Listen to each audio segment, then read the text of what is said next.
Краткое описание знакомства с йогой до начала практики уроков медитация. Считаю, что мне повезло, что примерно в 14-15 лет узнал о йоге через моего брата, который довольно активно практиковал какое-то время. Примерно в 2007 году без нормального интернета в нашей деревне, мне кажется, сложно было с ней познакомиться. Брат уже жил тогда в другой стране, и он привез записи Шри Рави Шанкара, который комментировал сутры Патанджали, и пара записей хатха-комплексов с Андреем Сидерским, за которым бездумно повторял. В те годы мне было сложно уловить хоть какую-то суть, и вскоре я прекратил. В целом на долгие годы закрепилась идея, что йога — это просто эзотерическая физкультура. Потом я сильно укрепился в атеистических материалистических взглядах на жизнь, полностью отрицая само существование какой-либо духовной сферы человека.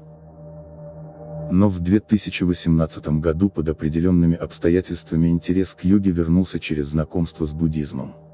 Помню, как смотрел документальный фильм «Мозг» с Дэвидом Иглменом, а YouTube подсунул запись встречи наших ученых с Далай-ламой. Возник интерес, прочитал «Будда, мозг и нейрофизиология счастья», затем читал все, что гуглилось, удалось прочитать Садхарма Пундарика Сутру, Джатаки, какие смог найти переведенные, Бардо Тадол.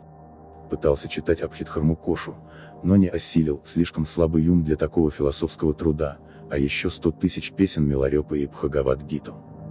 Параллельно пытался практиковать хатха-йогу, но до практики медитации как-то не получалось дойти, потому что мне не хватало какой-то системы, которую я не могу найти в книгах. Хотелось, чтобы мне, новичку, сказали: делай раз, делай два, делай три. Отмечу, что даже без медитации, чтение перечисленной литературы произвело большой эффект, раз за разом происходили озарения, то есть озарения по сравнению с тем атеистическим состоянием, в котором я укреплялся всю свою юность.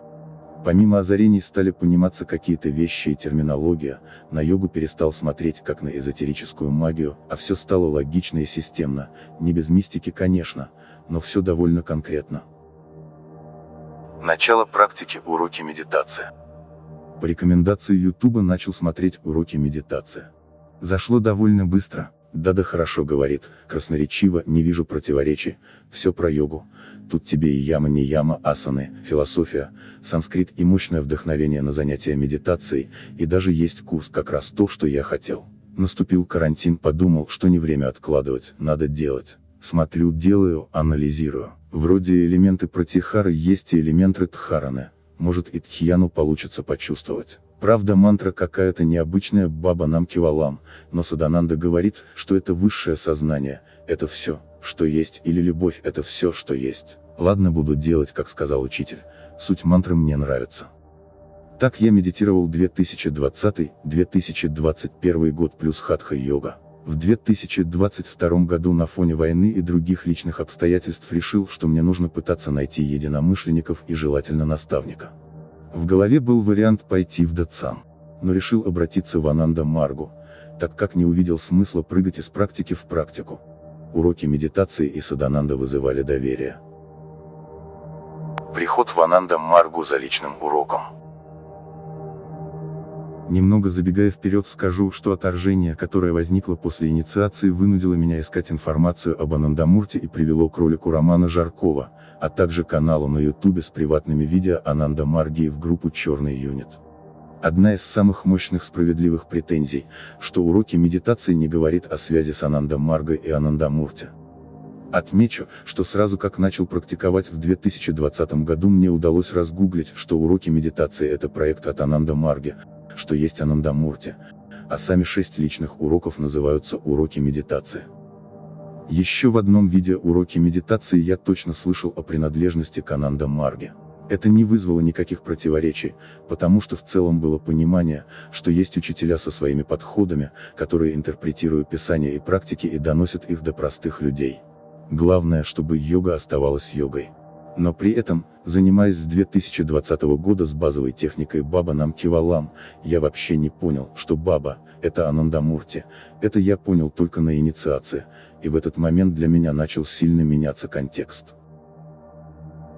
Знакомство с Ананда Маргой началось через обычную коллективную медитацию. Я познакомился с ребятами, меня добавили в группу для ожидающих посвящения. Приехал Дада. С одной стороны у меня было вдохновение от получения нового урока, с другой – сомнение от происходящего, клятва на символе, простирание перед портретом и тайная техника за закрытыми дверями.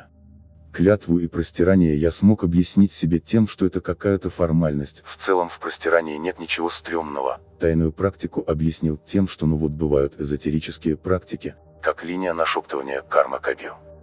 Потом меня добавили в чат с инициированными, назначили мне куратора и пригласили на Дхармачакру. Читая чат и знакомясь ближе с Ананда Маргой, сомнения начинали усиливаться. Они заключались в том, что я все меньше начинал во всем происходящем наблюдать йогу и все больше секту. Сомнения я интерпретировал как препятствие для роста, которое необходимо преодолевать. На Дхармачакре эти чувства обострились. На обычной коллективной медитации, куда приходит довольно много новичков, нет портретов, символов и еще каких-то атрибутов, которые мне были непонятны. А на Дхармачакре они есть. Также есть дополнительные мантры, гимны, гуру пуджи и простирания, цитирование строк из книг Бабы и разговоры о Бабе. Все время в голове были вопросы. Что мы сейчас делаем? Что это вообще такое? Что я делаю? Затем в чате произошел срач. Не могу рассказать подробности, но один из маргов пребывал в удрученном состоянии по объективным причинам и высказывал очень неудобное мнение насчет Садананды, Ананда Марги и Бабы. Его сразу удалили из чата, и как по мне это самая настоящая стерилизация мнения. Финалом для моих сомнений стала дальнейшая философская беседа такого плана. Ученик спрашивает: был ли наш духовный мастер Муктапурушей? Дада в ответ спрашивает ученика, как он понимает этот термин. Ученик говорит свою версию.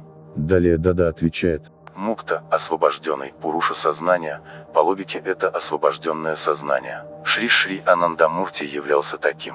Мукти – это слияние с космическим разумом, сагуной. Мокша – это слияние с космическим сознанием, ниргуной. Из этого получается, если пребывать в ниргуне, то нет возможности иметь физическое тело. Тарака Брахма – это тот, кто находится и в ниргуне, и в сагуне одновременно. Тарака Брахма – мост, соединяющий сагуну и ниргуну. Согласно Бабе, это были Шива и Кришна, но не другие учителя. Плюс сам Баба был воплощением Тарака Брахмы. Другой ученик спрашивает: а Иисус, Будда и Мухаммед? Дада отвечает: нет, потому что Тарака Брахма – это совсем иного порядка личности. Они изначально были свободными и пришли с миссией на планету. Они не достигали этого состояния при помощи практик.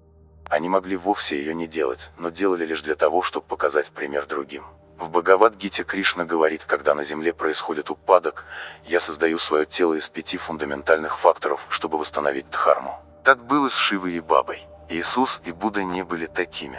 Будда выполнял садхану, чтобы достичь состояния этого. Иисус на кресте спросил: «Отец, почему ты покинул меня?» Получается, он выпал из состояния единства с Богом, если так сказал. Могу и другие факторы привести, если вдруг еще не появилось ясности по этому вопросу. Честно скажу, что меня этот спич впечатлил очень сильно. Прямым текстом нам говорят, что есть Шива и Кришна, и в одном ряду с ними Баба, а Будда, Шакьямуни, Иисус, Мухаммед и другие неровня. Это финальный пазл в картину моих сомнений насчет происходящего. Это я уже не стал никак интерпретировать, чтобы успокоиться. Написал парню, которого выкинули из чата, и узнал его мнение. Через поиск на ютубе нашел видео Романа Жаркова, канал с приватными видео Ананда Марги и группу Черный Юнит. Вывод. Уроки медитации действительно стремятся замаскировать принадлежность к Ананда Марге, при этом искажая суть идеации и мантры, которую они дают всем. Зачем говорить высшее сознание, это все, что есть? Потому что высшее сознание – это Баба. Скажу, что уроки медитации делают качественный контент, есть очень годные лекции о чакрах, например, и другие мотивируют массы заниматься медитацией. Но есть какое-то чувство грусти, что какой-то культ маскируется под йогу.